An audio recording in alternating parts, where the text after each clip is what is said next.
hindi po siya makapagtrabaho dahil isa po siyang ngongo. Gago, joke time yan. Uy.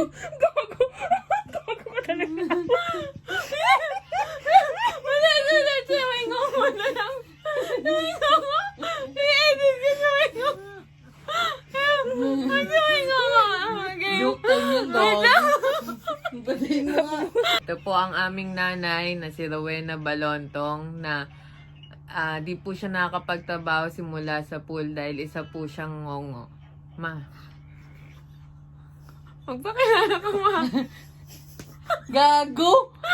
Ma, magpakilala ka ulit. Ako Rowena Balontong. Ang nanay ni Anliteng Balontong. Ang nag-aral. Ang inaayoko niyan. Ba't ma-approve ba yan na ganyan?